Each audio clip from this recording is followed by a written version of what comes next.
Hey, what's going on, everybody? My name is Adam Castro, My name is Andrew Castro. and you are listening to the Castros.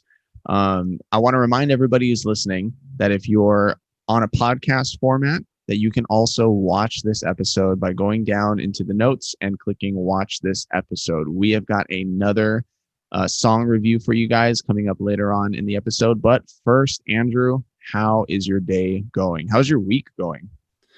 I am horribly not sleep deprived, but my schedule is way off. On Saturday, I pulled an all-nighter to finish an assignment, and since then, I have not been sleeping great, and that's a problem. By Ooh. problem, I mean inconvenience. Okay, I want to know this. What do you do for an all-nighter? What like I think everybody has their setup for an all-nighter. What do you do? Well, it depends if it's an all-nighter because I want to stay up or if it's an all-nighter because I have to do homework. If it's for homework, I sit here in my chair. I have this, it's kind of like a TV tray thing that I use for my computer. I use it for the podcast too. I set this up. I get one energy drink of any kind. It doesn't matter milligrams. It doesn't matter flavor. Just one of any kind. And then high carb snacks, Okay. popcorn, Cheez-Its, whatever. And that's just to keep me going throughout the night. When I want to stay up, I'll be out in the living room. Like when I was playing Red Dead, one of the nights I stayed up and just laying back, attempting not to sleep. As long as either my mind or my body is focused on one thing, I'll be perfectly fine. If both are burning fuel, then I'll fall asleep whether I like it or not. And if neither are burning fuel and I'm just sitting there, I'll fall asleep out of boredom. Do you in your apartment? Do you have your own room, or do you have a common room with everybody in there? So there's me and my roommate. Our beds are literally 2.5 feet apart. Okay. And then in the living room, we have the kitchen, what is our dining room corner, and then it's just an open living room. Okay. So you don't have well, I guess you can separate yourself from your roommate if he wants to sleep and you have to stay up, right? We can most of the time. One of our roommates on the other side has his computer set up in the living room instead of the bedroom. So he's mostly out there and he'll stay up until like 5:30 a.m. But if you ask him, he'll swear he doesn't pull all-nighters. That 5:30 is a totally reasonable time to go to sleep. I was in a dorm. Okay. I was in a dorm that was kind of like an apartment because it did have its own bathroom. It did have we were able to fit 6 people into this one like room area, and the way that they would set it up is that you'd have 4 people in one room and then 2 people in a small room. Now I was supposed to get that small room because I was a senior my last year of college, and I guess whoever got there first let their friend end up staying with them in that room. So I didn't get my small room privileges. I was not privileged, unfortunately, during that last year of college. But anyways, I'm not sore about it or anything. So what I would have to do, because they were in the small room and I was in the big room. Now we had a room where all the bunks were, and it was just like 4 bunks right next to each other. And then on the other side would be everybody's desks, and then the couches, the sofa, all that stuff. And so if I wanted to pull an all-nighter, because my roommates were very light sleepers and very sensitive to light, okay, I would literally have to do one of 2 things, okay? Either one, I would have to, and I'm not joking, take my chair into the bathroom and use the cabinet that was in the bathroom, bring my stuff into the bathroom, and then close the door and leave the light on so that I could at least be in a lit room. So I could either do that, or what I would do is I would drive to the local Denny's, and I would stay there all night, and I would bring my own creamer. Okay, I would buy creamer ahead of time. I'd get like French vanilla creamer, because if you're going to be having crappy Denny's coffee, you might as well have some decent creamer. And I would just order coffee, and I would just stay there, and they would keep refilling and keep refilling and keep refilling, and that is how I would pull my all-nighters. It's either locked in the bathroom. 300, 400% tip. No, I didn't leave a huge tip. I left the coffee was only like $2.14. So what exactly, As I was saying, like $5 on top. Yeah, I would leave a little tip. I was not the nicest person in those all-nighters in college, but that is how I would pull my all-nighters. And it's much better than what I used to do in high school, which is basically like try to attempt pulling an all-nighter in your own bedroom, which is so hard. It's so hard to pull an all-nighter in your own bedroom. The bed is right there. Oh yeah. It's so comfy. It calls to you. Your back gets sore in the chair, and it's like, oh man. I could lay down and do homework. I could lay down, put an earbud in. I mean, I could turn the brightness down. It'll be fine. I can do my homework with my blankets on me. And then before you know it, it's morning and you didn't get anything done and it was a waste of time. Oh, dude, like clockwork. My brain and my body would literally do that. Oh, I can lay in bed. I could lay down on the pillow, put my blanket, all right. And I'd fall asleep at midnight and then wake up like on the dot at 3 a.m. I would like that like, whoa, like, oh, I got to finish my homework. Yeah, I got stuff to do. So then, from 3 a.m. all the way to school, I would continue along my all-nighter. My all-nighter always had that like 3-hour break of me sleeping.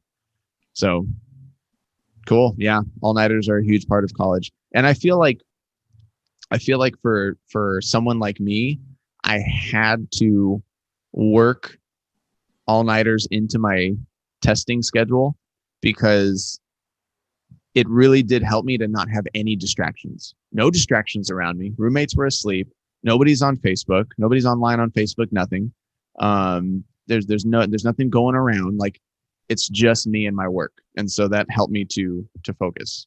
See the difference. I'm curious, why do you pull all-nighters? Because you're not a procrastinator, so you don't leave things to last minute. Why would someone like you end up pulling an all-nighter? Normally, I don't procrastinate. There was this one assignment where I had no idea what I was doing. It was actually a blended learning assignment, so it's like extra homework that they give us because we're doing Zoom instead of being in class all the time. And it wasn't worth that many points, and I was just super anxious about it, about doing it correctly over getting it done, because it was career preparations. I had to perform an Excel tutorial and then explain why that helps my future career. Uh-huh. And it's one of those things where my major is accounting and the class was accounting. So to say that Excel helps you in accounting is kind of redundant today. Yeah. So no one feels the need to write about it. And it was a required number of sources. So that's the issue I was having. I spent a whole day just looking for sources and I couldn't find any. I hate when you have to do that. I hate when you have to like go out of your way to find like unnecessary sources for a paper or for whatever. The sky is blue. Make sure you cite that source. Can I use commonsense.com? Is that a thing? Is it? It should be. Honestly, it should be. But yeah, I remember when I was in middle school, I think you were in college. I wasn't sure if it was college or high school. I'm going to assume college. I guess, and yeah. You would be home for the weekend, and that was the only bonding time we had. And our parents caught us a few times where we would stay up all night playing video games. Specifically, Spider-Man 3 for the Wii. That was that was our go-to back then because we were. Oh yeah, man. I mean, I feel like especially those games that have a start and a finish, like they have a story mode, like we talked about in the last episode, the story mode kind of games. If they have a start and a finish, like you're addicted to like making it as far as you can, and even if I end up passing out, reading a book, watching a movie, you want to finish it. Oh yeah, definitely. And then the cool thing too is that you know that if you hit this checkpoint that you could stop and everything, but you want to find out how much further can I go? Oh, how much further can I go? And then as soon as you get like halfway into the next section, you don't want to quit. Like you don't want to quit before you hit that next checkpoint, otherwise you lose everything. It's binge watching for video games. Yeah. But yeah, we would stay up all night, and we would eat grapes, eat chips, just whatever Gosh. to keep our minds from melting. Uh-huh. And it was just because we were bored and the other one was playing, so the one who wasn't playing didn't want to fall asleep. Adam always fell asleep when we were playing Area 51, and I had to keep waking him up to do his part, and he'd be like, just play it for me. just go. If it was a boring part, especially, yeah. Andrew likes the boring parts just because he likes to collect crap. Ever. But yeah, one time our parents came out and they're like, "Oh, did you guys wake up early to play video games together?" I'm like, sure, we woke up. I'm gonna say this on the podcast episode, for my mom for the past, but also for Jaylene for now, because there's definitely been nights where, especially if I'm like working on some music stuff or I've been like on a YouTube rabbit trail or something. If it's the next day and you ask me, what time did you go to bed? And I'm like, oh man, I don't know. That means didn't. It's because I was up later than I should have been. I just don't want to admit the time. I just don't know, because I don't look at my phone or my watch before I go to bed. You wake up at 6:30. What time did you go to bed? 6-ish. No, Jaylene, I've been practicing guitar scales lately, and I was practicing last night. Thankfully, Jaylene can't hear me through the door, so I didn't keep her up or anything. But I was practicing longer than I should have. And this morning, she asked me, "When did you go to bed?" And I was like, "I don't know." I ended up telling her, but yeah, that's what I mean. I'm just too ashamed to say that I was up all night. I feel like our viewer there's going to be two types of viewers now. The viewers that think that we're horrible children, and the viewers that, like Mom, who thinks that we've never told her this, but I distinctly remember telling her that we used to not sleep on the weekends you would be home. And she's going to make it sound like she's just finding this out for the first time. Yeah. And then the whole you know what? I resent you for this. Okay. I want you to know this. I resent you for this. All of my life. Excuse me. All of my life, Mom has told me never to sleep with my headphones. Okay. It was a point that she made. I would get in trouble. I would get in trouble if I slept with my headphones, because somehow the headphones were going to magically wrap around my neck and choke me to death. And then what happens when you decide that you want to start sleeping with your headphones? You don't get crap. No, Dad told me off. No, this is even funnier. Dad told me off. He's like, "Don't do that. That's dangerous."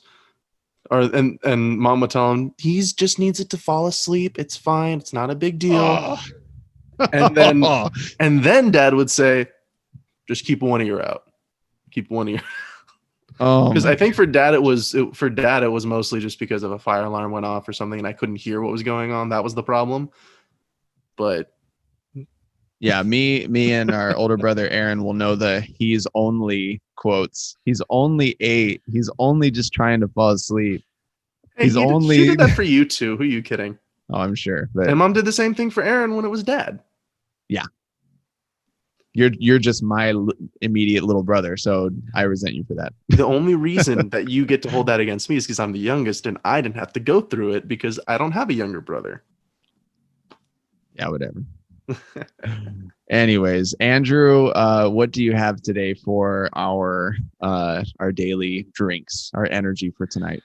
So I want to start this with a story. When we went to Cancun for Christmas, and yes, that is the perfect Christmas destination. It was hot. It was sounds like a Hallmark movie. Cancun. It was amazing. Christmas in Cancun. One of the things that we got with our room was vouchers for free drinks on the beach. So when we went to go get our drinks, they had me and Adam ordered them, and I got a virgin pina colada, and it was delicious. And ever since then, I've loved the flavor of pina colada. I don't think I'm saying that right because Adam made me self-conscious about my fake Mexican accent. So I'm trying not to do it, and that just making me sound white. Pina coladas. Pina colada. Colada. Anyway, so I've always loved the flavor, that flavor, and apparently Bang makes it. Woo! So of course I had to take advantage of that situation, and you know how it tastes right now. This is my first time tasting this. And he's drinking. He's sipping. What's the verdict? Uh-oh. There's like hesitant. There's like a cream taste to it, like, you know, A&W cream soda. It kind of tastes like that, and I don't like cream soda. Okay. But the pineapple part is good. That part is absolutely good. All right. Sweet. Well, I have something called goat fuel. Now, I should mention that I didn't know what goat meant for the longest time, and so no joke, I thought goat was like a Mexican racist thing, because the only time I heard it in soccer. Yeah, actually, was in soccer. Somebody was calling someone else a goat, and I thought it just meant like an agile Mexican or something. Like, you thought it was derogatory or something? Yeah, not derogatory, but you know, just specific to Mexico. And honestly, I've only ever heard that said to Mexican athletes. So I thought it was just like some sort of racist, not racist, but just racial kind of term, whatever. And come to find out that no, it's not. It's actually greatest of all time. It even says it up here on the bottle. Greatest of all time. So this is greatest of all time fuel. If you want to be the greatest of all time in anything, then you got to be drinking this, evidently. So this is a tropical berry. That's what I'm drinking today. I've already had this before. It's pretty good. And this was we've got a nutrition shop to the right of our gym, and that's where I usually get all of my energy drinks from. The 3Ds, the Bucked Up, the Red, White, and Boom, all that fun stuff, the America drinks. But when they're closed, I got to go to the liquor store. And obviously liquor stores have tried and true Monsters and Rock Stars and you know, Red Bulls. But when I saw this guy, I was like, I got to try it. And it did not disappoint. So here is the goat fuel. That was something me and my roommate were talking about. We were talking about how Red Bull is like the staple of energy drinks. And I actually looked at it. There's not as much caffeine as I thought there would be. No. Honestly, when you look at some of the old school energy drinks, Red Bull, even Monsters, even Rock Stars, they all have like 150 milligrams. I thought we were taking in like 300, 400, 500 milligrams, and they made us think we were, but new Rock Stars do. The newer Rock Star lines do have 300 milligrams. Right.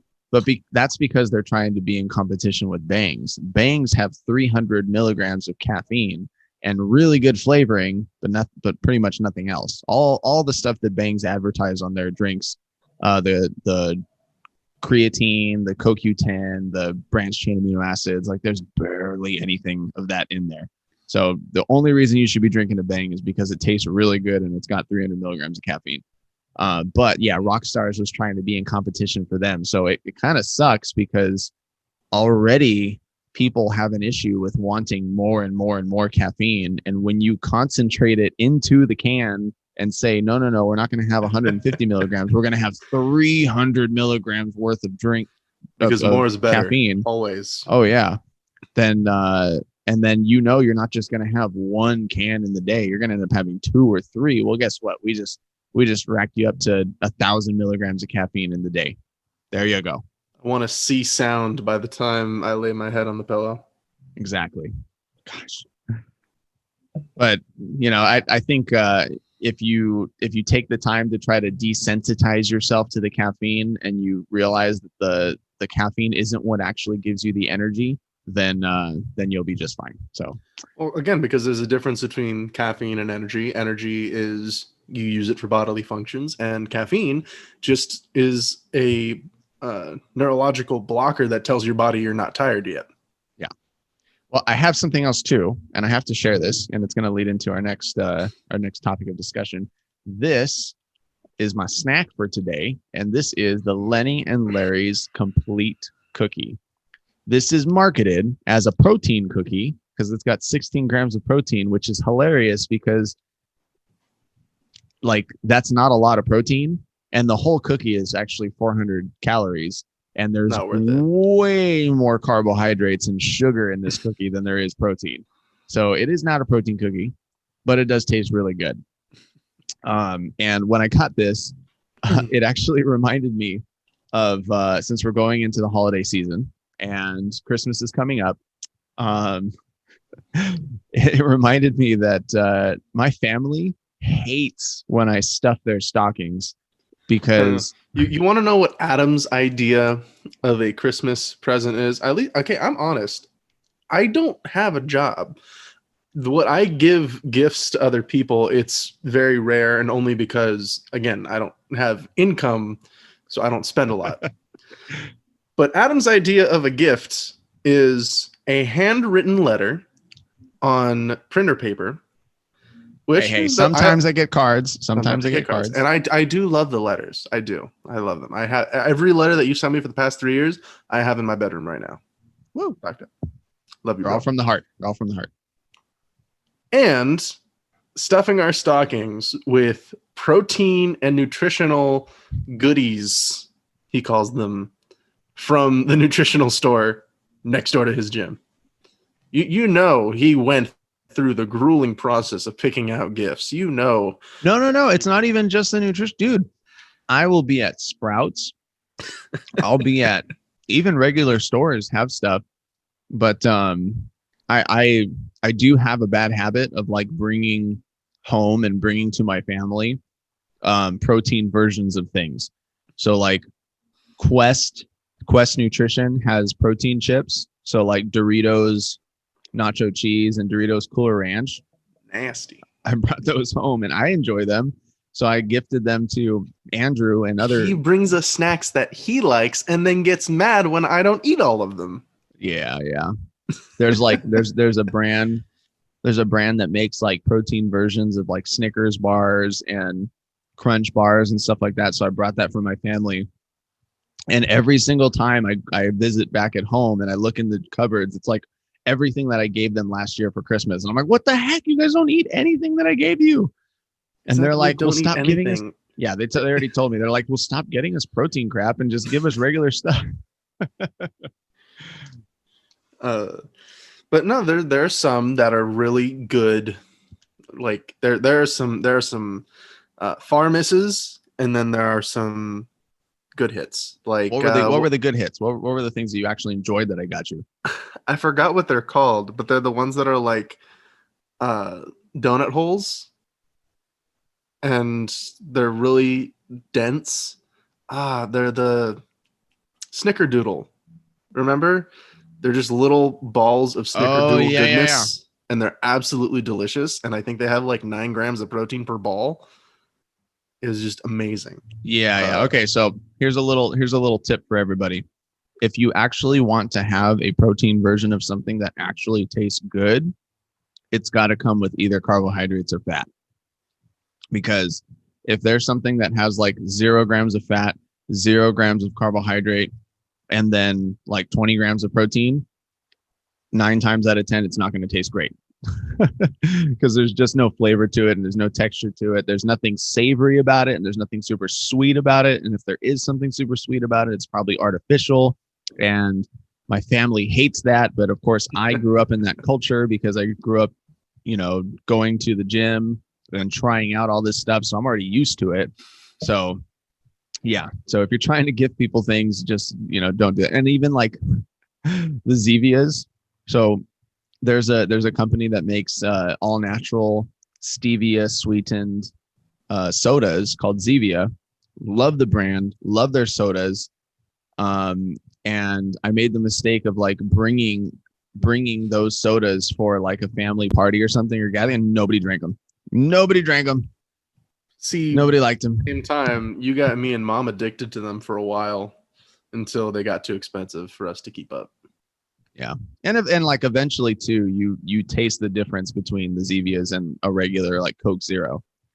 Like you and I can down Coke Zeros all day long, and that's actually a bad habit that I've brought into my household. My family, Me and Jaylene, and then even Eli coming over to the house and everything. Like we just have cans of Coke Zero everywhere. Sometimes we clean. We make sure to clean, but you suspiciously run out before our last couple of overnighters. yeah.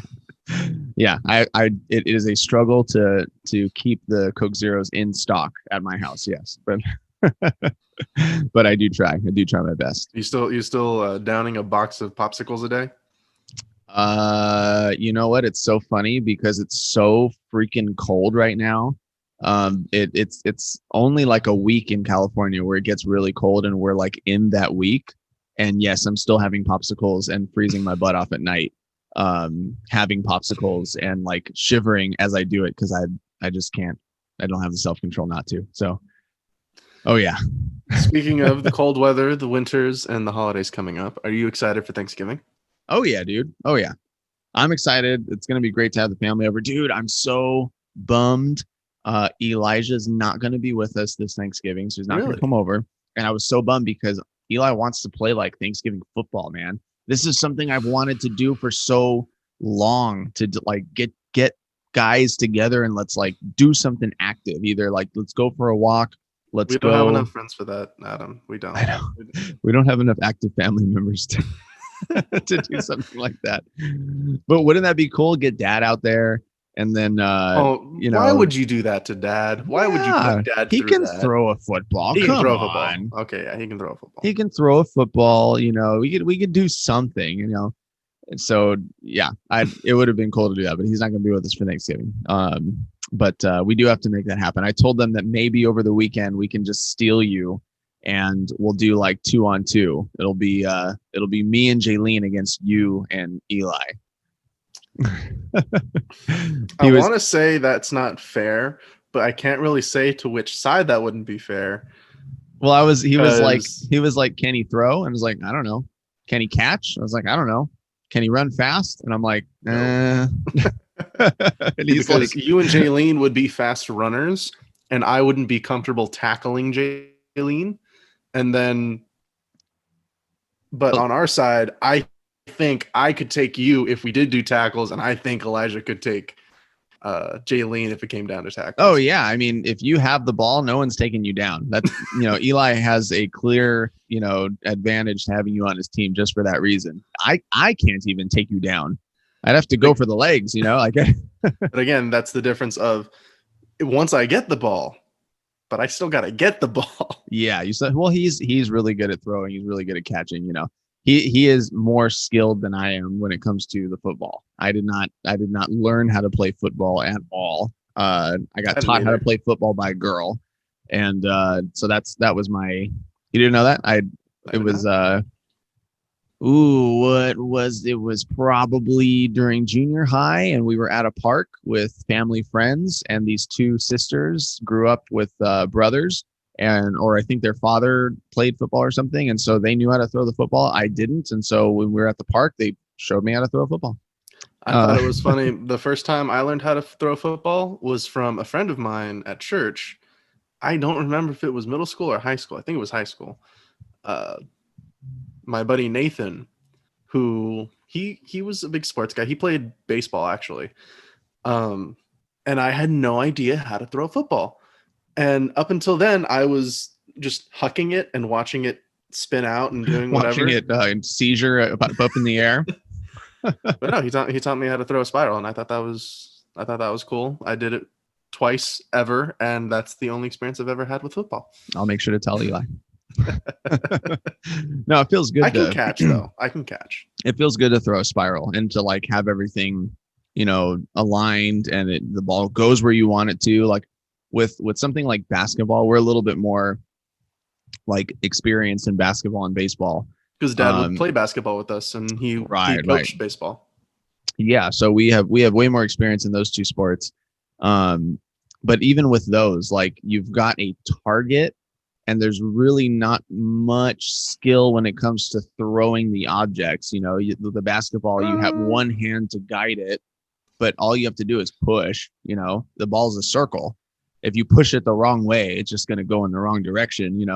That's already an aspect of football. With football, you literally have to hold it the right way and send it off the right way.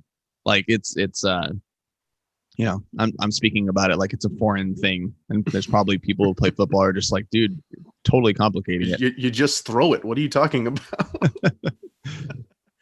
But anyways, but yeah, that's just how we grew up. And we loved every second of it. Playing basketball with our dad, playing baseball with our dad. Dad would take me. I remember the last time I played catch with Dad was when I was 8 years old, like just regular catch. I was 8 years old, and it was at a Spirit West Coast, and he kept hitting my legs with the baseball by accident. And it wasn't until like a couple years later when he was training me for Little League. But yeah, I remember that, and I hold it fondly in my heart. Our dad probably looks back at our childhood and is just like, what happened to these kids? Why weren't they more into sports? We didn't really care about sports. We were more into music and arts. I wasn't really into anything, to be fair. When you guys talk about it, when Mom and Dad talk about it, you and Aaron are the ones always going and doing stuff and finding hobbies and learning new things. I was kind of forced into everything that I learned. And not to say that was a bad thing, not to say that I'm not appreciative. Mom, who's listening. Your money was well spent, but just want to make sure value was rendered. I know how to play baseball, and I enjoyed when I was playing it, and now I still wish I could play baseball. Honestly, it was fun, like just casually. When I went to piano lessons, I did one guitar lesson, I think, ever, and that went horribly because you remember when I was younger, I couldn't hold down the strings. It hurt too much. Mm-hmm. And my hobbies were just slightly different than yours. I wanted to go to gun camp.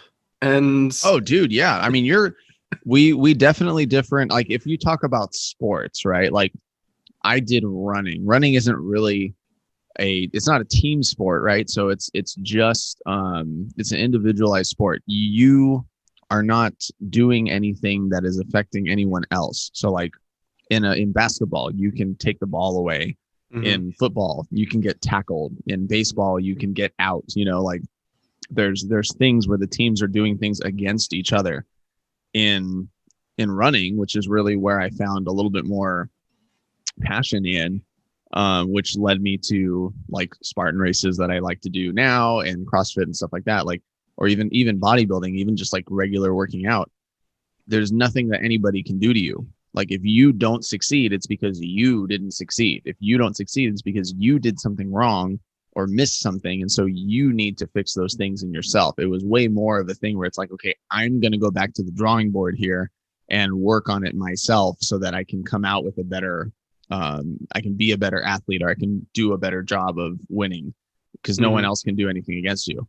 And even though it didn't come out in the same way, I think you had the same kind of mindset where you didn't really care about beating other people or like having other people beat you.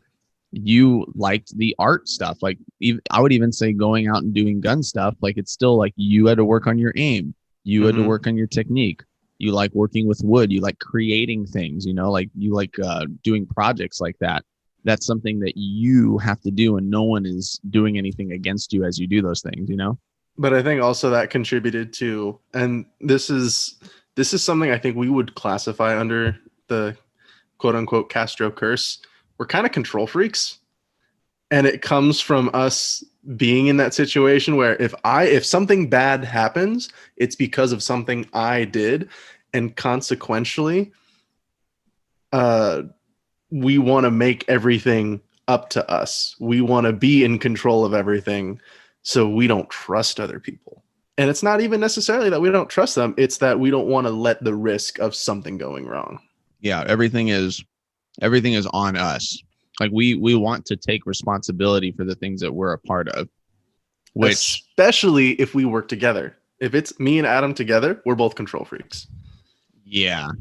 And I think I have, like, for me, that's meant that I don't apply myself to so many things. So like, if I know that it's not something I'm passionate about, or I know that it's something that I don't agree with already how it's gone, then I'm not so quick to be like, okay, yeah, let me join in on this. But if it's something that I know that I can help be a part of the decision making and steer it in a better direction, then yeah, I'll 100% be a part of it. 100% take the fall if it goes bad. But even we were switching things around in the gym, renovating a little bit, and there were some cuts that had to be made to the rubber of the floor rubber. And when it comes to doing that stuff, it's got to be exact, right? It's So the permanent decisions that are the hardest. oh yeah, the permit, absolutely. Um, and it's not my gym, so I didn't make the cuts. So things like that, like I'm not gonna go like, you know, do that and then because I would feel bad. I would really make myself responsible for either messing up or doing well. And if it was my own thing, then you better believe I'm going to be the one to do it. I don't want somebody else to do it. I'm going to do it because I would rather take the fall for whether it goes good or bad than for someone else to. So, And we absolutely got that from Dad, because Dad put it in us where we either don't want to take responsibility for something that we might mess up by not actually doing it by ourselves, or if we did do it, then we have to take responsibility. and We that's have to accept the fact exactly, that yeah. And that's exactly why when our father would always call us out to help him work on the car or help or ask us to help him do something, and we're just standing around there handing him, so it's just like, let us do it then. Let's, we'll go ahead and do it.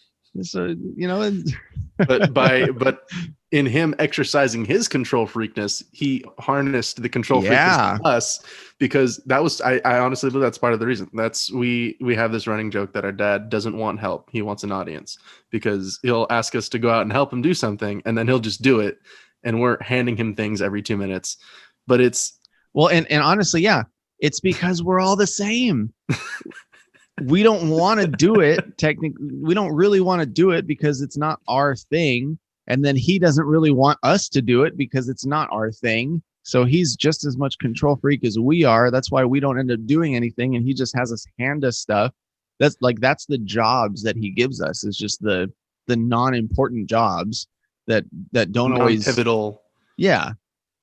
And again, this probably maybe comes from just the way he was raised and the way that side of our family works. Because when I went with Dad to go help Uncle Ralph move stuff out of his garage, it was me, him, Uncle Ralph, one of our other uncles, one of our cousins, and they all had a different way of doing it.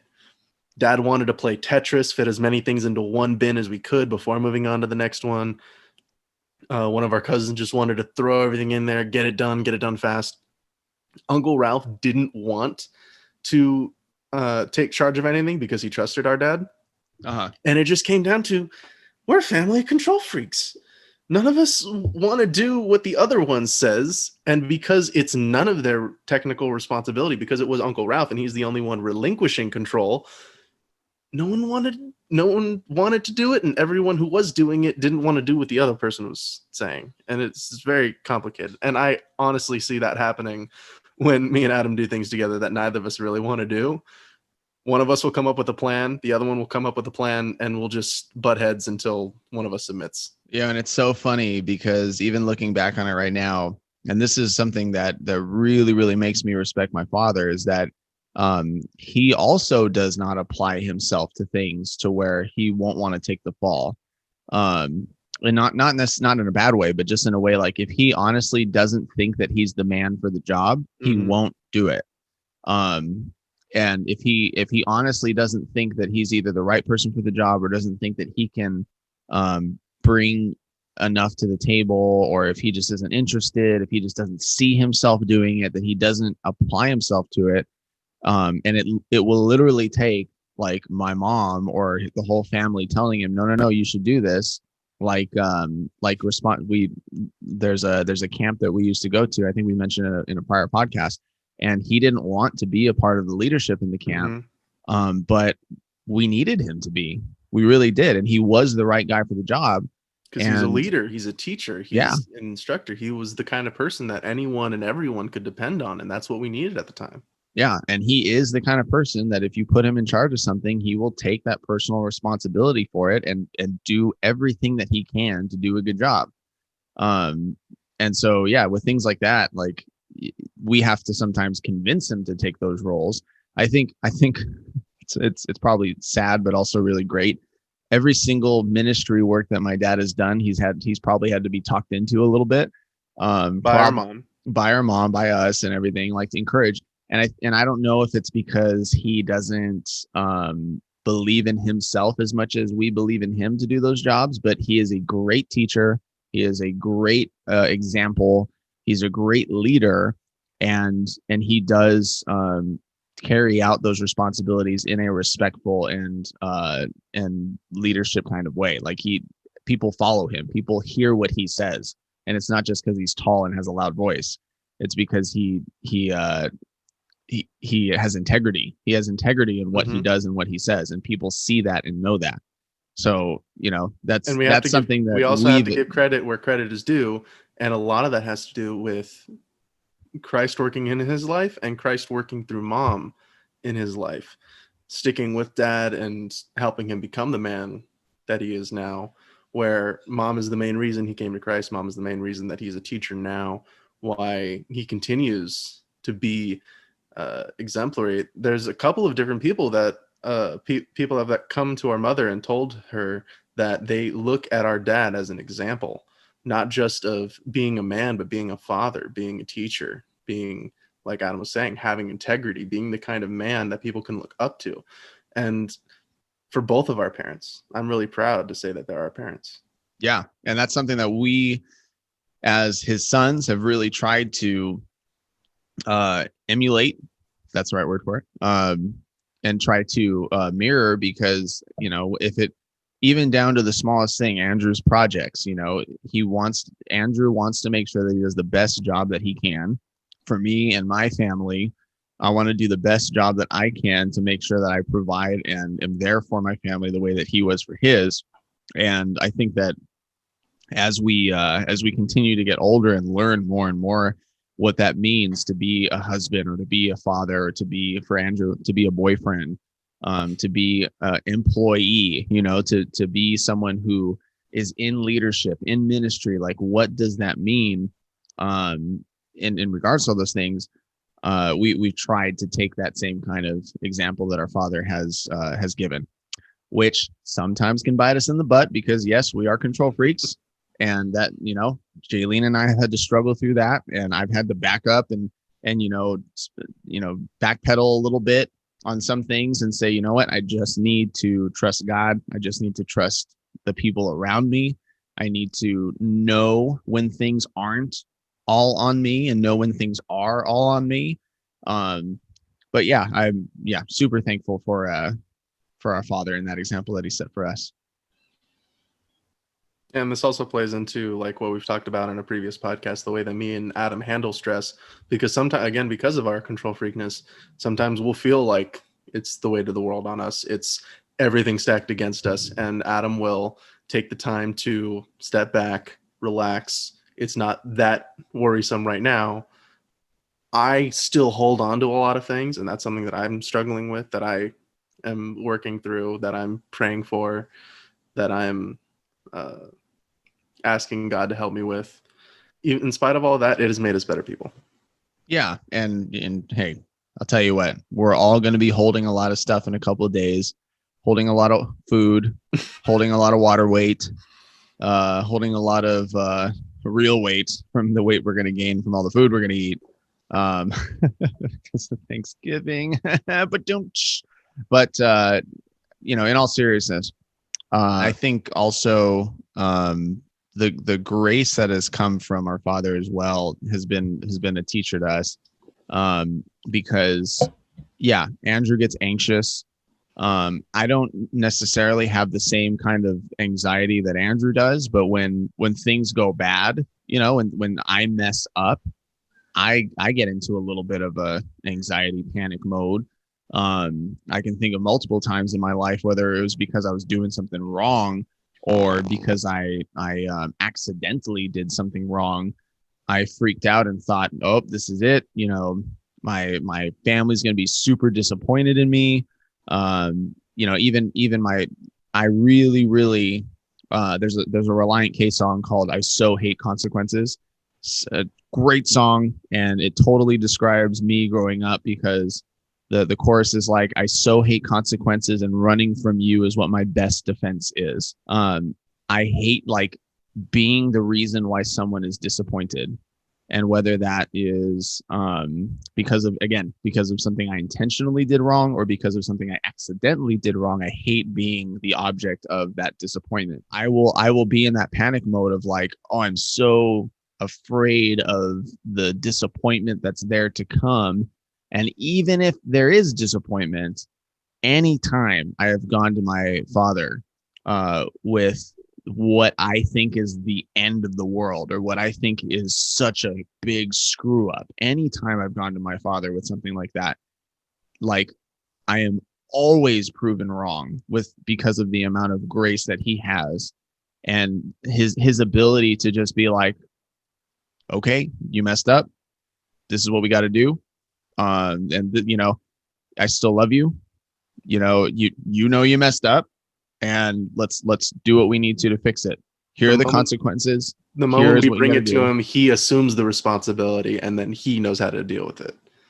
And again, this is part of the whole control freakness. When we give up the responsibility, when we know we messed up, we can still give it to him, and he knows what to do. He makes it a point to help us before telling us, okay, I'm mad at you, or I'm angry with you, because he isn't, but he understands that there are consequences that need to occur. Yeah. And I think that is in whether, and I know I've mentioned it to my dad. I know I've, in my handwritten cards, I've written it. But even now I'll say it, like, there are so many times that I have felt that kind of godly forgiveness and godly grace from our Father in that way, especially, and I can't stress this enough, thinking that it was like the end of the world, or that I messed up so big, and then I bring it to him, and he just meets me with grace and forgiveness, and also the truth. There's still consequences, there's still things we got to do, there's still this is what that means, and this is how we move forward. But it's not this like slap in the face of condemnation, or slap in the face of disappointment that I was afraid of feeling, or that I always am afraid of feeling in those moments. And that has always been something that, as I get older, and as in the future, children might be in the picture, that's the kind of father that I want to be. That's the kind of father that I would want to be. That's the kind of older brother I would want to be to Andrew. That if anything goes wrong, that's the kind of leader I would want to be. If someone comes to me and said, "Oh my gosh, I screwed up. This is the end of the world," well, I'd just be like, "Nope. You know what? It's okay. We're gonna figure this out. I love you. We're gonna work through this." And that is a picture of God. That is, you're coming to me, you're confessing your sin, and this is how we're gonna move forward from here. You came to me, like you came to God with this, and that is giving you that. He will give you that forgiveness. He will give you that grace, and he will give you that path forward. And so, yeah, I'm super thankful during this Thanksgiving season for our Father giving us that example. Well, Andrew, I think it is time for our daily music reaction video. And I also want to say, before we talk about that song, that, man, I was getting ready to upload the last episode. I was trying to do it real quick because the Disciple Anniversary X live stream show was going to be showing on that Friday and Saturday. And so I was like, I got to get it quickly done. I got to upload it. And then on Thursday, I get a notification that somebody got COVID. Somebody got a positive COVID-19 test. And so they had to postpone the live stream event for another 2 weeks. So we are not going to be able to watch the Horseshoes and Hand Grenades Disciple Anniversary X live stream video this weekend. We're going to have to wait until the weekend of December 11th. Oh, man. I was so bummed. I was so bummed to hear that. I'm sure everybody's fine. I'm sure everything is great. but we are going to have to postpone it. Andrew, you may or may not be there when it comes out because I may have to just take an extra weekend and go home. Yeah, might just have to celebrate and watch it. But so that's going to be it moved from November of this week to December 11th. So we will continue to put out more information about that as it comes out. But it gives us another reason to look at another song from the Horseshoes and Hand Grenades album. And Andrew actually picked this song out. Andrew, what are we going to be doing a review of today? This is one of my favorite songs of the album. It's called Invisible, and it's without giving too much away, it's just about people who maybe don't see themselves the way God sees us.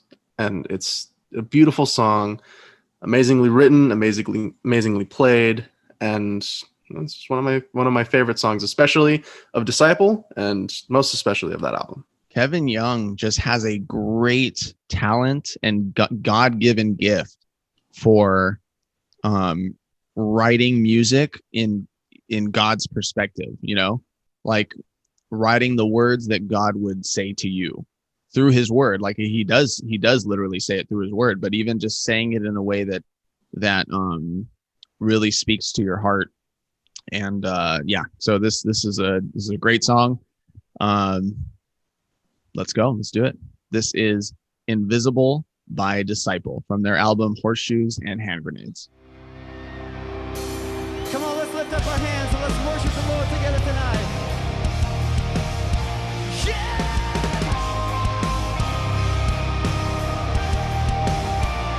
You got my attention. There's no need to hurt yourself this way. You think no one will notice how you're feeling. When you cry yourself to sleep, you feel stuck on the outside, looking inside, wishing this life wasn't your life. You think you're damaged way beyond repair. Well, you're not so far that I can't get to where you are. I still feel really bad for the people watching this. Yes, you get to see the live video, but you also have to just watch us sitting on the corner nodding our heads. We're gonna go into that first verse real quick. You've got my attention. There's no need to hurt yourself this way. You think that no one will notice how you're feeling when you cry yourself to sleep. I think that there's so many people out there who just want someone to see their pain. There's so many people out there who just want someone to acknowledge that they are in pain, that they are hurting. At the same time, they don't want to show other people that they're struggling. They don't want to show that weakness. They don't want to reach out to other people who could possibly help them. Well, and that results in that self-harm, that it says right here, you don't have to hurt yourself this way. It's really heartbreaking to know when, I don't know if you've known people, Andrew, but it's heartbreaking to know when your friends, the people that you care about and you love and that you've grown up with and know all the great qualities that they have, and yet they don't think of themselves as highly as even you see them. But even, forget you, but you don't see them even as precious as God sees them, and they feel the need to self-harm or self-medicate. God is saying, you don't have to hurt you. You have my attention. You have my attention. You do not need to hurt yourself this way, thinking that no one will notice when you cry yourself to sleep. You feel stuck on the outside looking inside, wishing that this life was not your life. And you think that you're damaged way beyond repair. You think you're damaged way beyond repair, but I can see you. God, you have God's attention. And it says right here that you are not so far that I can't get to where you are. No matter how deep in our depression, no matter how deep in our anxieties, how deep we are in our sin, in self-harm, in self-medication, and addiction, you're never too far. You are never too far that God can't get to where you are. Yeah. Awesome lyrics here. We're going to keep going into the chorus. Every night you fall to pieces, knowing you can't save yourself.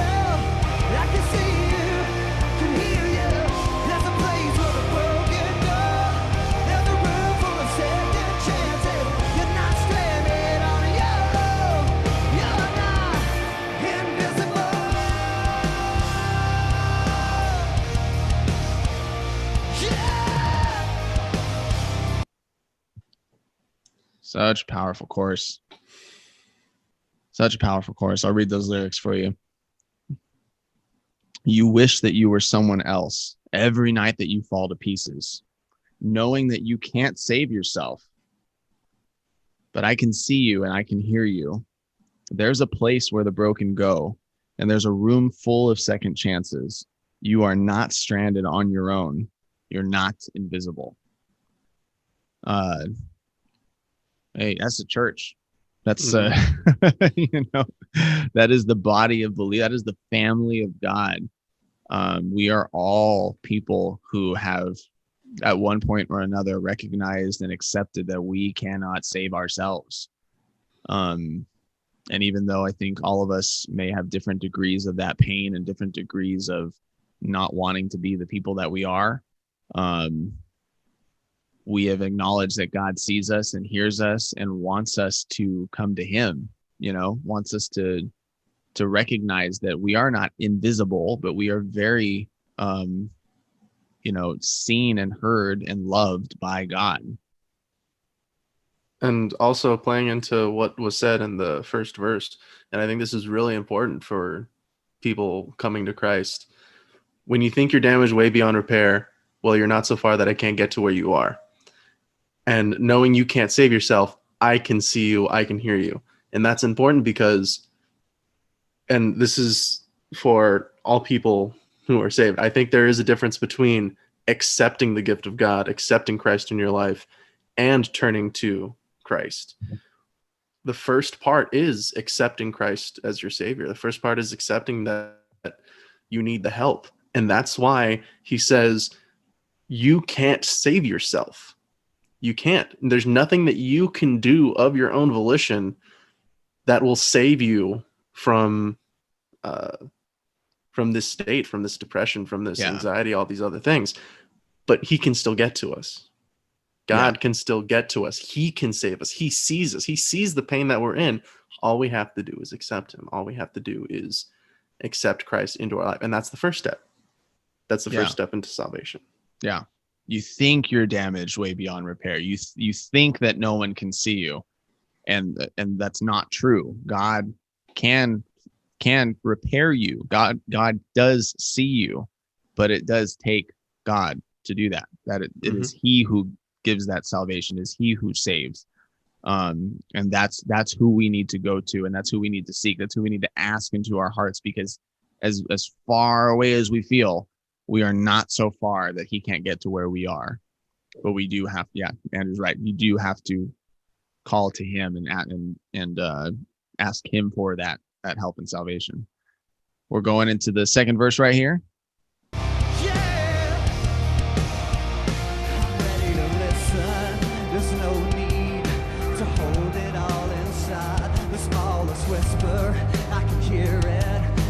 Strength is all but I need you to believe me. Can you trust me that what you see is not what I see? The reflection in the mirror is telling lies. 'Cause nothing you have done could change how much I love you. You wish you were someone. Oh man. Ugh. Those are the kind of lines that can get you teary-eyed, man. That as a believer, if you hear those words and you realize what you've been saved from, if you can feel that and just, you know, think back, that line even of just nothing you have done could change how much I love you.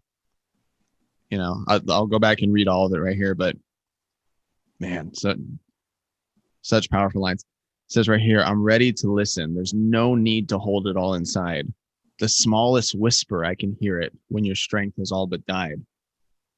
People, I think, underestimate the hashtag power of prayer. You know, I think people underestimate the fact that prayer is our communication with God. Like that is how we speak to our Father. That is how we speak to the one who created us. We pray to God. And we don't have to hold anything back when it's just us and God, when it's us and our creator, it's us and the one who has saved us from ourselves and saved us from separation from him. Like, we don't have to hold anything back, especially because he knows everything, you know? The next line says that I need you to believe me. Can you trust me that what you see is not what I see? The reflection in the mirrors telling lies. When you look in the mirror and you see yourself, and maybe even see yourself in what you've done, like, and hey, I work in the fitness industry, so I am around a lot of people who look at a lot of mirrors, okay? And a lot of people want to change who they are because they don't like what they see, either physically or emotionally. Something happened in their lives. When you look at yourself and you look at your life, we have a way of lying to ourselves and thinking that our worth is in how we see ourselves. And that's not true. And let me tell you too, it's not even in how other people see us. Our worth and our identity is in how God sees us. And you have to trust that what you see in the mirror is not what God sees. He sees you with love. Like, he sees you through the eyes of love and through the eyes of what he did on the cross. And the last line of that verse ties into, we've brought this up many times in the podcast. We brought this up many times in this episode, is that because nothing you have done could change how much I love you. Nothing. No matter the self-harm, the addiction, the anxiety, any sin that you've committed, anything that you've done against him couldn't change how much he has that love for you, because he will still say, I love you. Come home. And how many? I'm here to listen. I'm here to see you. Yeah. Trust me that I see you better than you see yourself, because I see you for your true worth. Yeah. And like, for some of you, and I really want to bring this home for you. If you're looking in the mirror and you're like, man, I'm just an ugly person.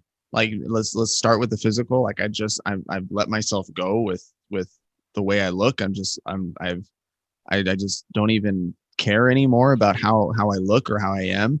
Like, God doesn't care about your physical appearance. There's nothing that you have done that will change how much you could lose 20 pounds and God will still love you the same. You know, nothing you do physically is going to make God love you any more or less. You might look at yourself in the mirror and think, I'm just an angry person. I'm just an angry person, a control freak, just like Adam and Andrew. And you look at yourself and just, all I am is anger. And God says, no, trust me. You are not what you see. I see you differently, and nothing you have done can change how much I love you. I can't stop lying, or I can't stop getting angry. I can't stop cheating. I can't stop looking at pornography, or I can't stop gambling, or I can't stop eating, or I can't stop doing these drugs, or I can't stop having sex with these people, and I can't stop wanting money and wanting more and more. I can't stop having these things. And you look in the mirror and you think that's all that you are. No, that's not all that you are. That is not all that you are. And God sees who you are through his eyes of grace, and who he wants you to be, and who he's called you to be. He sees you with the eyes of what you can be on the other side of those things. There's nothing that you can do or have done that can change how much God loves you and how much God wants to be there for you to help you come out of that. So let's go ahead and let's go into the rest of the song. Every night you fall to pieces, knowing you can't save yourself. I can see you, I hear you. There's a place where the broken go. There's a room full of second chances. You're not stranded on your own. You're not invisible. Come on, California, let me see that hair flying around. Go! Another one in California. Yeah. I can see you as you're falling on your knees. You're not invisible to me. This song has a lot of like hard parts in it, but it's such a beautiful song overall.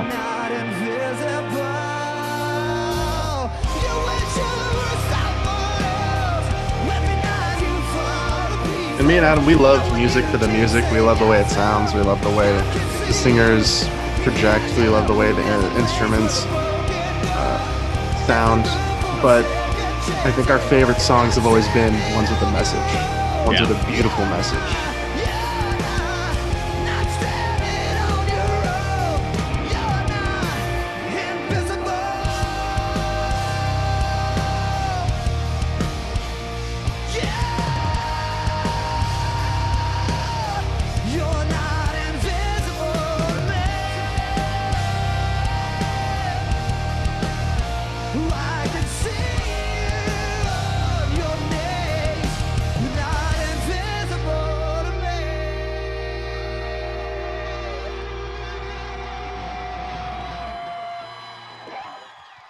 Woo! And that last bridge, you're not invisible. I can see you as you're falling on your knees. You're not invisible to me. And I think that can be taken one of two ways. Either as you are falling, as you are broken, you realize you've gone to the point where you can't save yourself. You're falling on your knees because you're done and you're ready to submit to God. Or that is falling on your knees in prayer, finally accepting Christ into your life. Yeah. I mean,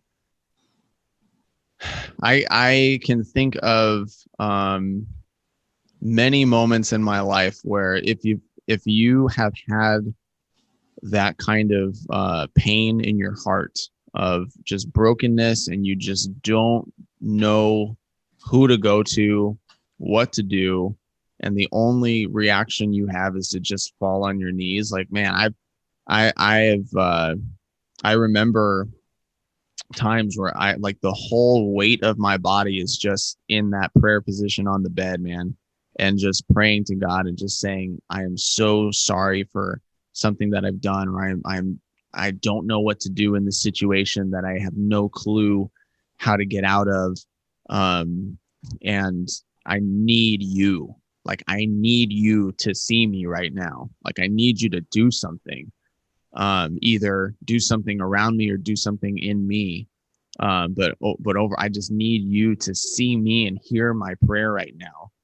And I really do feel like in those moments where we are the most broken and we go to God after that prayer, after that release again of holding nothing back, from God in that prayer, holding nothing back of your feelings and your emotions, but you just pour it all on Him. I think that in those moments we can really feel like God is hearing us, and that God sees us, and God is listening, and that He is still working. And we have to remind ourselves that God is always working, that God can always hear us, God always sees us. But that line of just, I need you to believe me that what you see is not what I see. And even not the reflection in the mirror, what you see right now going on in the world, what you see right now going on in your life, going on in your family, going on with your job, going on with whatever, and the things that you see going on around you, what you see is not what I see. And this is where the song applies to believers and non-believers alike.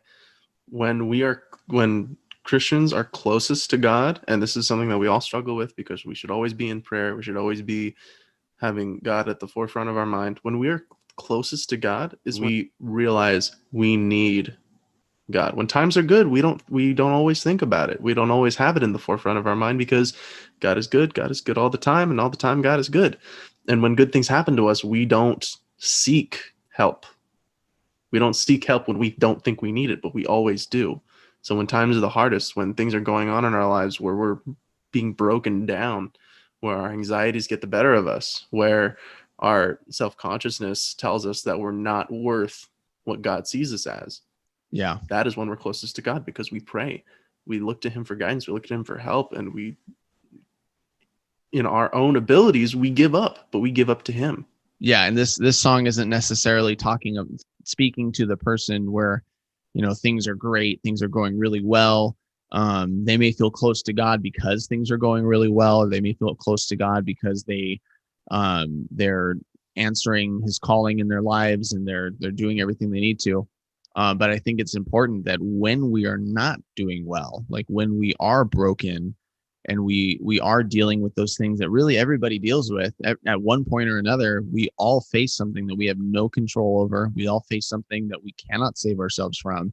That when we are in those situations, that we choose to go to God, that we choose God. Again, like we talked about in the previous episodes, we choose God over that self-harm. We choose God over drinking and sex and pornography and alcohol and gambling and all those other things. We choose, or money. We choose God over those things and choose him because he is choosing to still love us. He is choosing to still hear us and still listen to us and waiting for us to call his name, waiting for us to go to him with that prayer. I'm ready. Like the song said, I'm ready to listen. I'm ready to listen. I've always been here. I'm waiting for you to call my name and to pray to me and hold nothing back. Hold nothing back in what you would ask or what you would ask for me to help with. And I think that's the important thing when it comes to that. Like, you know, and obviously when things are going good, we should still be giving him thanks. We should still be going to him. We should still be remembering that he's seeing and hearing and listening. Remember why things are going good. Yeah, remember why things are going good. The blessings and the grace that he gives us.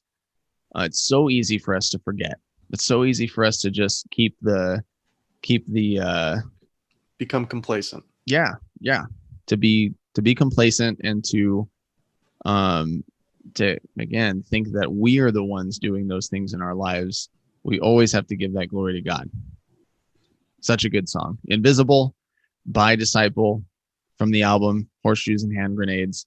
And again, their live stream has been postponed and it's going to December 11th. So make sure that you go to their website, www.disciplerocks.com, and visit their Instagram page at Disciple Rocks. Man, they should be paying us with how much that we're marketing them, right? I even got the Disciple t-shirt on, bro. Woo! We have been focusing on them quite a bit. They're a good group of guys, man. I mean, gosh, I've been really blessed by them. And I mentioned before that I've joined their Patreon, and so they're just great guys. They just put out amazing content. Actually, new announcement that they made in light of needing to postpone the live stream. Our prayers have been answered. We were complaining that Cutlass was spending too much time as a worship band, and now they're going to a rock group. And now Disciple has announced that their lead singer Kevin Young is leading a worship project now. What do we really want, Andrew? I don't know. But Kevin Young is going to be starting a worship project called Honor and Glory, and it will be worship music from him. I don't know what it's going to look like. I don't know if it's going to be hard rock worship like back in the old days of Disciple, or if it's going to be literally like Hillsong-ish kind of worship or whatever. I don't think it'll go as far as Hillsong-ish, but I don't think it'll be as it'll be more toned back than what we're used to. Do you think that it's going to be mainstream worship songs? No. That they're going to do rock-ish worship versions of? Like, do you think they're going to do something like what Seventh-day Slumber's doing? Seventh-day Slumber does like rock covers of worship songs. Do you think that's going to be it? Or do you think they're actually going to write new worship songs? Knowing Kevin Young, I definitely think he's going to be writing them. And it may not be from the same perspective. It may not be from the same tone as the music we're used to listening to. And it may be a lot more toned back than the music we're listening to. But I don't think it'll go headfirst into Hillsong or Casting Crowns. It'll be its own thing, I think. And it won't be covers of worship music. It'll be his own or their own thing. Yeah, I think that would be. I really, honestly, I'm at the point where I think either one would be great. Kevin Young's just an amazing singer. He's an amazing songwriter. So whether he did, I mean, I've always been a sucker for a rock cover or even just a little bit of a harder cover of modern or mainstream worship songs. Like I found out that in Cutlass's songs that they released in the last couple of years, that One Thing, it's a very popular worship song. They ended up doing a version of that. And even though we kind of said like, hey, we didn't like that they went the worship team route, I know that song, and I would rather listen to a Cutlass version of that song than a Hillsong version of that song. You know, like I just love hearing the voices that we grew up hearing singing these worship songs. So it's amazing to know that Kevin Young is like going in that direction. So whether we hear like a good father from Kevin Young or whether we hear a completely different song, I could care less. I think it's going to be overall amazing, and I'm totally excited and looking forward to it. To be fair though, you and I both just love rock covers, period. Because we listen to rock covers of Disney songs. We listen to rock covers of rap songs but of course, it being worship songs, it is a completely different subject. Yeah. I mean, okay, especially as someone who works out, if you're in the gym and you're listening to a rock version of a worship song, like it, to have working out and rock and worship all in one place is like the holy grail. That's, you know, that's Lord, please help me get one more rep in, please. Lord, bless these games. Bless these games. No, but you know, I've always thought that working out is a very vulnerable. It's a very vulnerable time because you're exerting a lot of yourself. As you go further in the workout, you're weakening yourself. And you feel fatigued. And sometimes even with like cardiovascular activity, you kind of come outside of yourself a little bit. Like when you're out on a run, your mind is working, you're thinking a lot more. And so working out can bring a sort of meditation. And it's really, really nice when you are meditating on worship songs or meditating on God's word through music and through worship songs. So if we get a version of that from Kevin Young and this new project, Honor and Glory, and I imagine that Josiah, their guitarist, is a part of that. I mean, if they're going to be recording parts to it, Andrew Stanton, one of the guitarists, Josiah, one of the guitarists, and then Joey West, the drummer, I'm sure they're going to be in on it and that they're going to be a huge part of that. So it's basically going to be like Disciple, but worship team. Just like FM Static was pretty much 1,000 Foot Crutch, except boy band, you know. Don't you diss my FM Static. That was the first song I ever learned how to sing, thanks to you, was Definitely Maybe. Oh yes, Definitely Maybe. One of that's a throwback. FM Static. We played that together.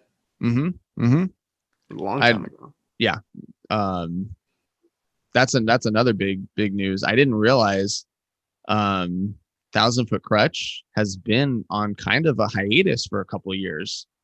I didn't realize that they had done this, but they had been touring professionally and kind of nonstop for 20 years. And so I think 2 or 3 years ago, they decided that they were going to take a break, and they haven't gone on tour since, I guess. The last thing I remember them putting out was Oxygen Exhale.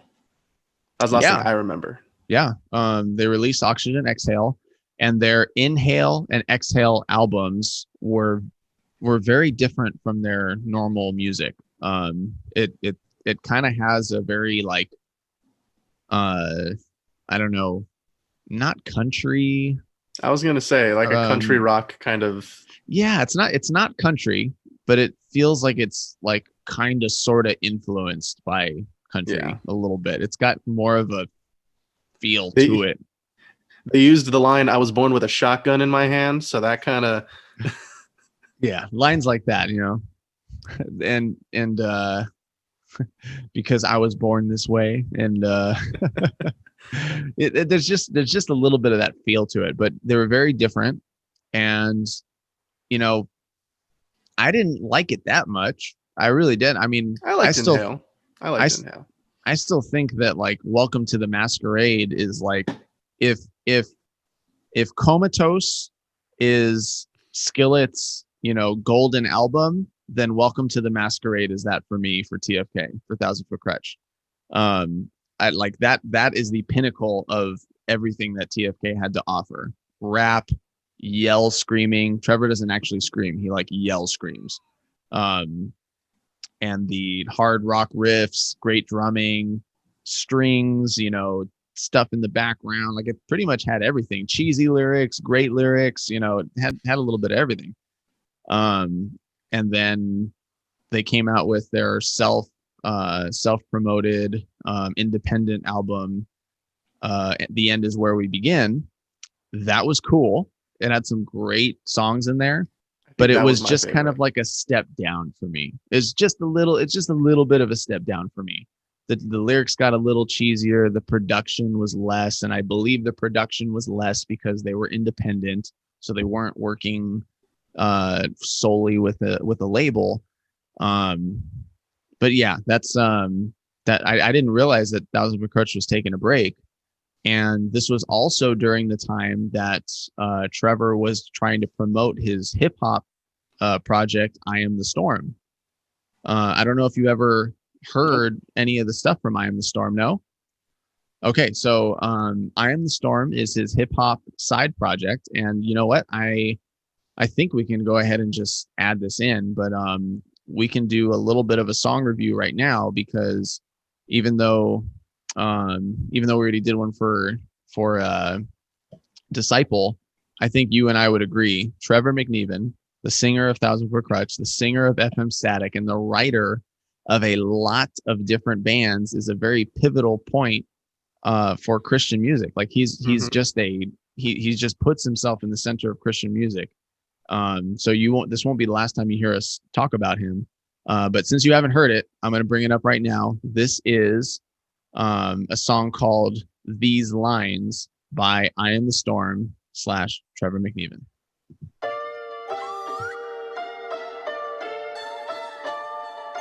Interesting.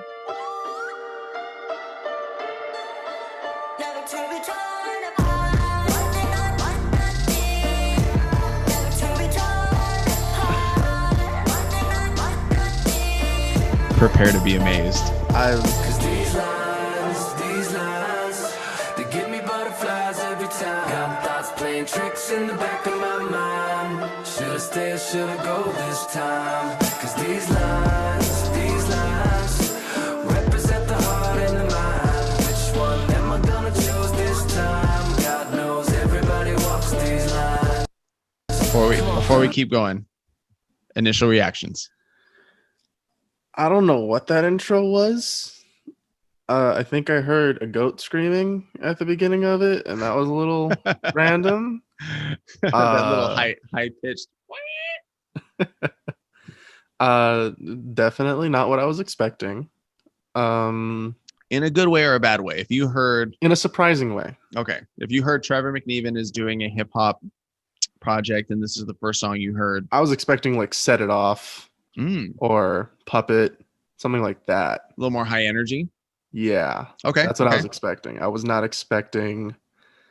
I wanted to say Lecrae, but I don't know why I was going to say Lecrae. I wouldn't say this is Lecrae kind of hip hop. It's got a nice little flow to it. This is the single. Okay, so this is probably the most popular song from the EP that he put out. His EP is called Fight Music. And so there's other songs that are definitely higher energy. But this song really starts off with the beat that makes you feel just like ready to listen. I would say that this beat makes you ready to listen, ready to be comfortable, and just kind of like, I don't know, it catches your ear a little bit to me. It's not too hot, it's not too fast, it's not too slow. It's that real nice groove of a beat, you know? And in terms of lyrics, right out of the gate, starting with the subject of the song, it's these lines that give me butterflies every time. Got thoughts playing tricks in the back of my mind. Should I stay or should I go this time? Indecision. Again, anxious thought, thinking about things maybe too much or maybe not understanding what you're thinking about. Which one am I going to choose this time? God knows everybody walks these lines. Yeah. So just the struggles that everybody has to deal with. And this keeps becoming a common subject in our podcasts, equating everything to everyone. Everyone goes through these struggles. Yeah. Let's keep going. The next is this verses, or is this like, is there gonna ever be a chorus, or is it just rap verses? That was the chorus. Yeah, I believe that was the chorus. That was the chorus. Okay. So nice. Let's keep going.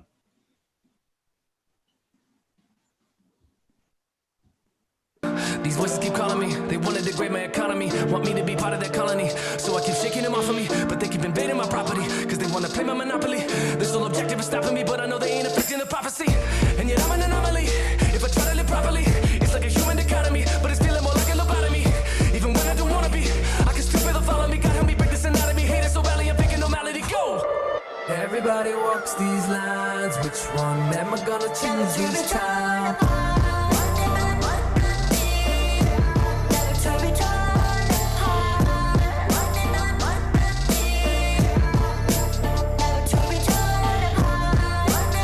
Who is that, and what are they saying? I think the main thing that the main idea of that background vocal is just like saying, I don't want to be torn apart between these two things. You know, I don't know exactly what they're saying, but I think that's the main idea, is like that feeling of being torn apart between two thoughts, these lines of, do I go this way or do I go that way? Which one am I going to choose this time? That first verse is packed with a lot of things. I think all of that can be summed up in peer pressure. Peer pressure, either of doubtful thoughts, your own negative thoughts are making you choose things that you shouldn't choose or don't want to choose. But even if you don't make the right decision, it's not going to change what God's going to do. You know, it's not going to change the prophecy. It's not going to change ultimately what happens. He's basically saying that even when I choose to live properly, it's seen as a bad thing. You know, I don't want to make the world we live in. That's people wanting to demonize or criminalize acting in a godly manner, because we stand out, and it makes some people feel bad because and it's not necessarily a matter of us taking the high road, but us acting as the example we're given, acting like Christ. And when people outside of that see it, they think we're better than them, but we don't. It's just us acting as we're called to act. And this might even be a really good description of like what we wrestle with as believers, with our flesh and our Holy Spirit, the convictions that we have. Like, do we choose to follow our convictions and listen to the Holy Spirit, or do we choose to follow our flesh and the peer pressures that come from the world? You know, what is a right decision and a wrong decision? Is the right decision the one that we know from God's word is right? Or when so many people are telling us, no, like that's not what you should do. You know, don't go that way. You know, you're being a little too prudent. You're being, you know, don't worry about it. It's not the, you know, all of those things. Now it seems like it's the wrong decision. Now it seems like you are being too prudent. You are overthinking it or whatever. And everybody does feel that sense of like decision making. Like, what is God calling me to do? What is the path that I'm supposed to go on? So I think that is more of what this song is speaking to, that decision making as you're going through your life. What is the right choice that I should be making? Going into the second verse now. These lines, they give me butterflies every time. Got thoughts playing tricks in the back of my mind. Should I stay or should I go this time? 'Cause these lines represent the heart and the mind.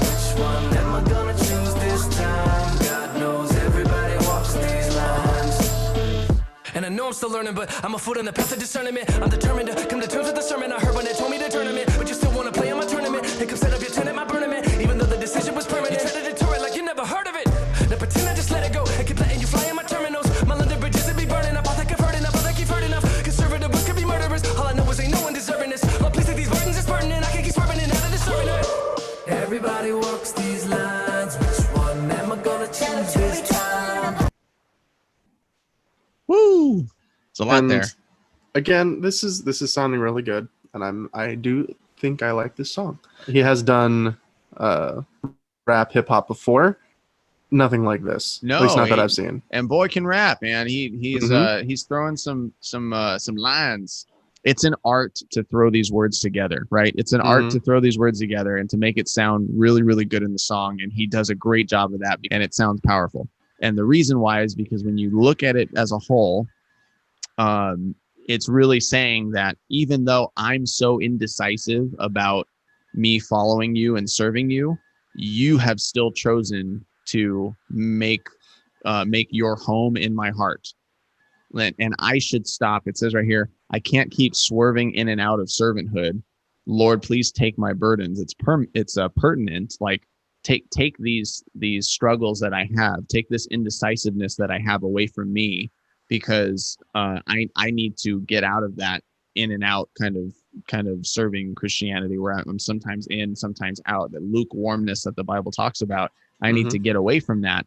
But you have already made your home in me. It says right here that you've come set up a tent, even though the decision was permanent, even though I may have made a permanent decision against you, you have made a permanent decision for me. You've made a permanent decision to stick with me. So, and for my decision to go away from you, or my decision to sin against you, it says right here that you try to deter it like you never heard of it. Like it's in the past.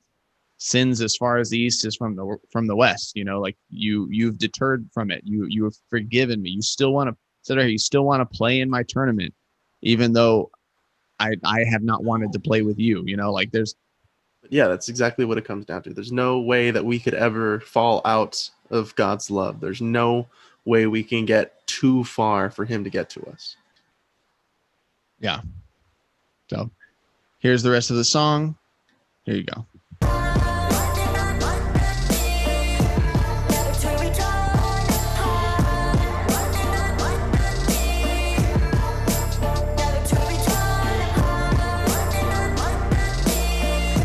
Love the message. Love the singer. Love the singing. I still don't like rap. I'm sorry. Cause these lines, they give me butterflies every time. Got thoughts playing tricks in the back of my mind. Should I stay, should I go this time? Cause these lines represent the heart and the mind. Which one am I gonna choose this time? God knows everybody walks these lines. Cause these lines, they give me butterflies every time. Got thoughts playing tricks in the I know this song is a little repetitive, right? That chorus plays quite a lot, but I wanted to mention that line right there in the chorus that says that these lines represent the heart and the mind. That is actually a really powerful line, I think, because the path that you choose does represent what's in your heart and what's on your mind. The path that the decisions that you make do represent where you are. And again, he mentions things like even no matter what I decide, it doesn't change the prophecy. It doesn't change what God has done for me, and it doesn't change who God is and what he's going to do either through me or through someone else. It doesn't change those things. But I know that again, it's that common theme that we even saw from the 9 Lashes song, the common theme of like, well, I need to get my stuff together, and I need to ask God to help me do that. God, take my burdens away, help me with my indecisiveness, my in and out of servanthood, so that I'm not torn apart, so that I'm not dealing with this indecisiveness of my life, not knowing what is the right or wrong decision. I think throughout this song, the wish is to know, what should I do?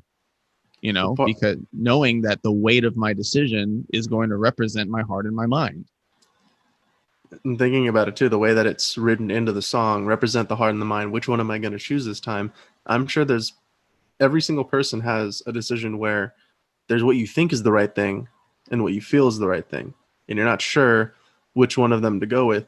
And that's something that we as Christians need to understand. If we are keeping our mind on Christ, if we have Christ in our heart, they will be the same thing. They will, because we'll know what, like, by putting ourselves in the position of knowing what we can about Christ through his word, about God through his word, about how Christ lived, the example that he set for us. If we keep that in our mind always, if we keep that in our heart always, then the answer will be the same thing. And I think that does play into what it's saying about asking God to help him make this decision, because it's not about what I think is right or what I feel is right. It's about how do these align with God? How do these align with God's word? What has God told me is right? Yeah. Yeah. Regardless of what I think and feel.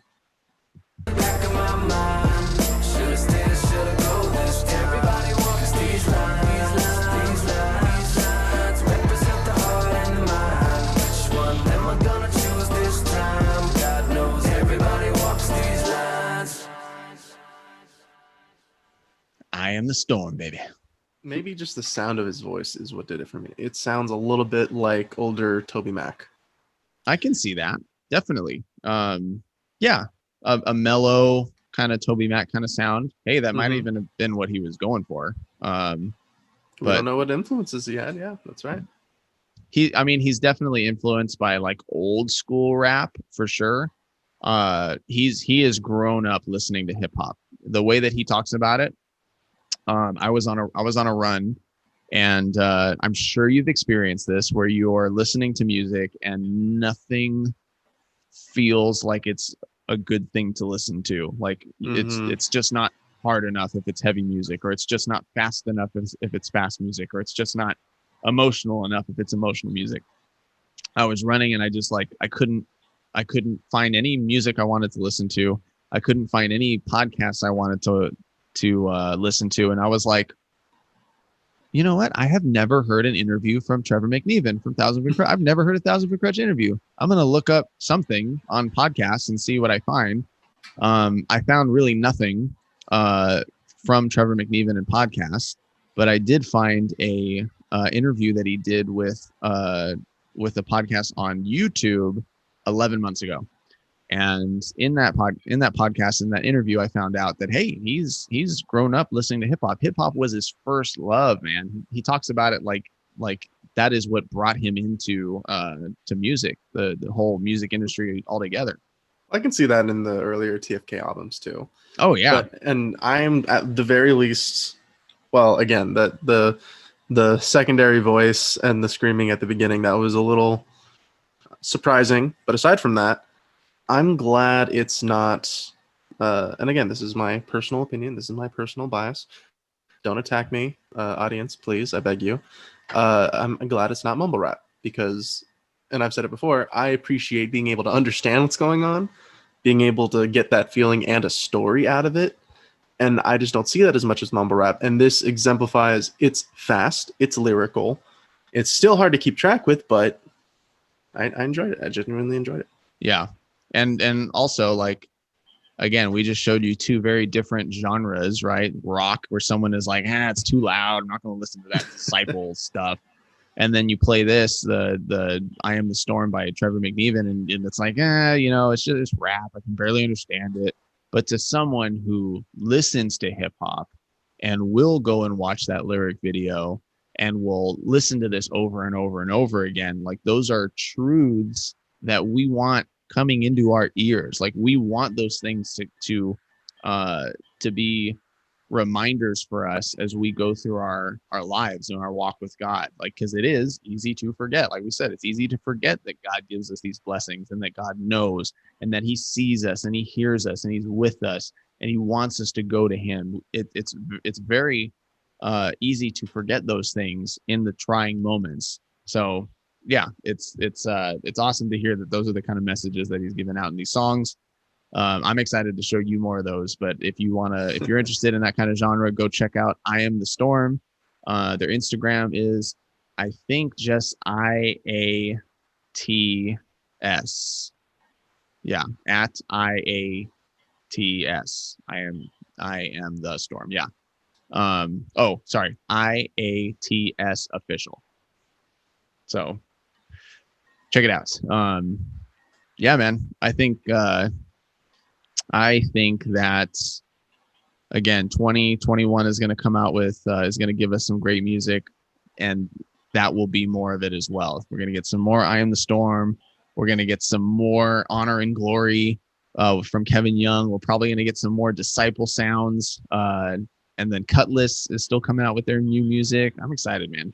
I'm excited. I also found out Skillet is in the studio. They are starting to write new music. Yes, and that's exciting because John Cooper has been very vocal about how he feels about this year, both spiritually and politically. So it'll be very, very, very interesting to hear the kind of music that comes out of Skillet in 2021. And I hope it's not just Monster 4.0. Speaking of political, oh my gosh. I mean, not too much to report on. Only, President Trump decided to concede, kind of. Start the process of. Yeah, they started the process of. And we said that as all this litigation goes out, if it comes out that Trump ends up losing and Biden wins, then Biden is our president. We got to pray for our president. We've got to still stand for Team America, not above being Team, God and believers. But at the same time, we are in this country and we should pray for our leadership. We should support our leadership. And we had a hope, have a hope of who would be our next president, but it comes down to whoever is in charge. We hope they do the best job that they can, regardless of who it is, regardless of what beliefs they hold. We hope that they do their job to the best of their ability and that they do their job. Yeah. Yeah. And you know what? Whether or not it's true or false, there are a lot of people who did not believe that Trump did his job the way that he should have. Mm-hmm. We would agree with that in some areas and we would disagree with that in others. But, in the next couple of months, I know there's still some litigation going on, and I don't know. And that was a question that I had, where if neither one met the 270 mark, then it would go to the Senate to decide who would be the next president. So if Trump concedes, and because of all the litigation that's going on between the states, they still have to choose who they're going to vote for.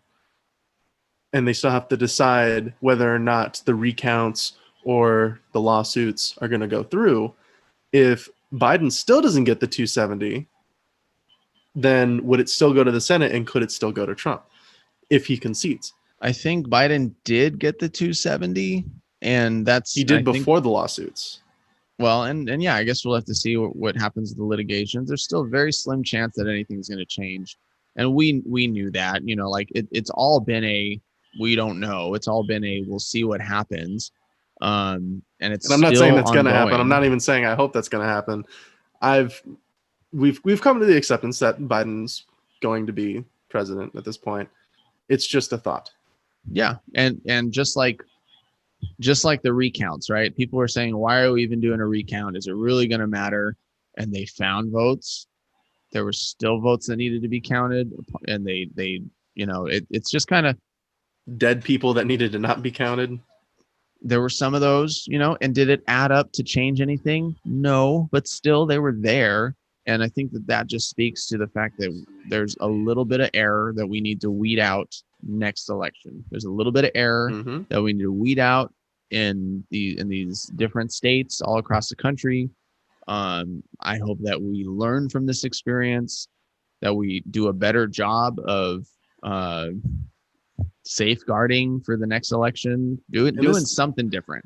This doesn't speak to either candidate of what happened with the votes. This speaks to the people who said, well, the last election was stolen, but this one, there's no way that could have happened.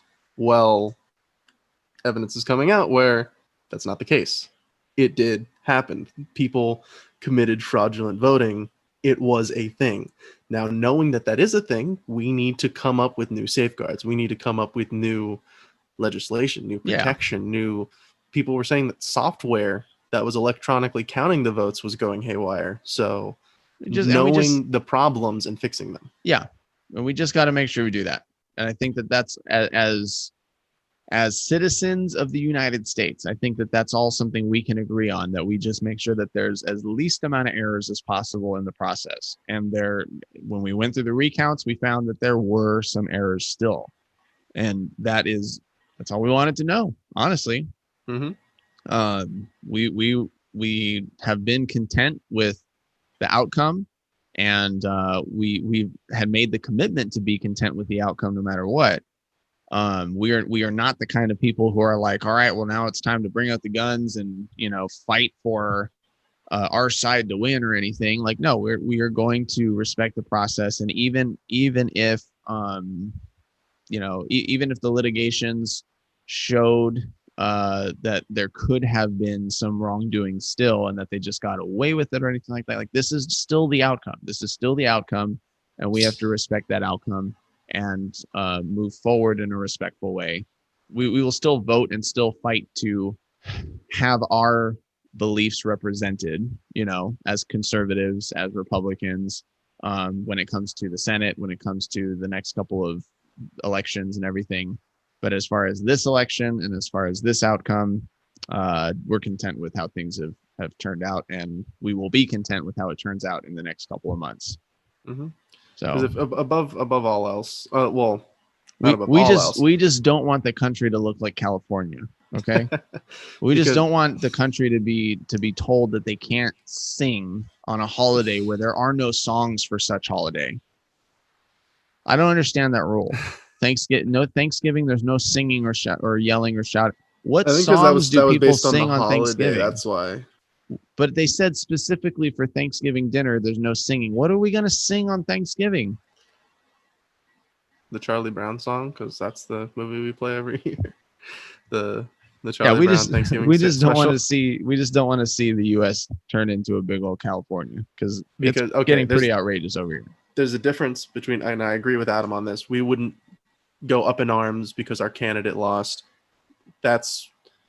We accept the outcome. We pray that the person in charge does the best they can. But having rights, and this is why I said above all else, but it's not above all else, because God is still above all else. But above candidacy are rights that are solidified in the Constitution. If they try to take that away, I think that would face more of a retaliation than anything else. And this is why we don't want the rest of the country turning into California, because they have done everything they can to do away with free speech, freedom of press, freedom of gathering due to COVID. They're using COVID as an excuse for that one. The right to bear arms, all of that. They're going all the way up to the line where they could say, well, we didn't go there. We didn't cross the line. We didn't violate the Constitution. We didn't do that. But they're right there. Yeah. And we don't want the rest of the country to have to suffer for that. Yeah. And, it's, like I said, it's getting pretty outrageous in California right now. They closed down dining altogether again. They are telling people who are flying in that they have to start signing forms for quarantining. They're making us wear masks outside now, and it's all just kind of really outrageous, a little weird. It's not, we mentioned before that we should still act like rational human beings, right? Mm-hmm. We should still make rational decisions, and the second we start doing irrational things, that's when we got to be like, okay, let's start to push back on this a little bit, because I don't see the need to wear a mask when I'm alone outside, or even around people outside if we're all spaced out, But if you're saying that you're going to, start setting curfews and start limiting, like forcing businesses to close down and making me wear a mask outside when it makes sense not to wear a mask. It's just irrational. And the Orange County Sheriff's Department came out with a document stating that they would not respond. Oh yeah. If they were called to an issue with a mask or an issue with gatherings or any kind of thing following the holiday because of Gavin Newsom's order, they were not going to respond because bad. It's bad when pretty much all of the police departments and sheriff's departments around our area, at least that we've gotten word on it, have said that we are not going to answer any calls to enforce this. And there are people who we know personally in the sheriff's department who, while in some cases they may be forced to enforce the situations, even they don't take it seriously. If they do enforce it, it'll be because their job's on the line and they have to keep their job, and that's understandable. If any officers in that situation, in that position where it comes down to you get to keep your job, or I get to keep doing what I'm doing, not wearing a mask, going to have a party or whatever, albeit to you, that is far more important than my day of enjoyment, your livelihood, your family, all the implications of that.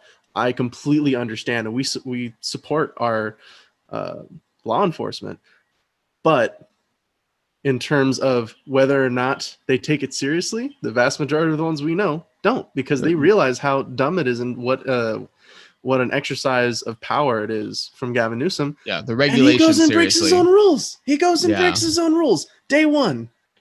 Yeah, the regulations. They won't take the regulations seriously. Everyone's still trying to take COVID-19 seriously. And again, if you're next to people you don't know, if you're going to the store, if you're in a crowd of people, wear a mask.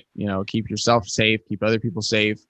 There's still cases. There's still hospitalizations and everything. But again, be rational. Make rational decisions. Don't be irrational. Don't do irrational things. Just when the police departments are calling BS on this kind of stuff, and then also, like Andrew mentioned, when the people who are actually fighting to make these things laws aren't abiding by it. Newsom had a dinner with, again, it's not even Newsom that was it. He was having dinner with health officials who are part of encouraging these kind of regulations. They were not wearing masks. They were all together. Mm-hmm. They were not abiding by the rules. And it's just no. And we mentioned this in another episode. Nobody likes hypocrisy. Nobody likes to see hypocrisy. Everybody will call it out, and everybody has called it out. And then what happened? Now Newsom is in quarantine. I don't know if you heard that, but now Newsom and his family are in quarantine because they were around someone who tested positive, which you got to assume it's going to happen. Everybody assumed that might happen with President Trump.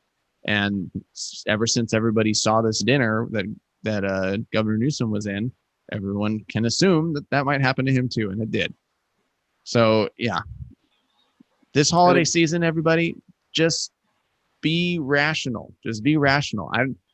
We've heard it said to assume that everybody is infected. That's not true. So that's an irrational thought.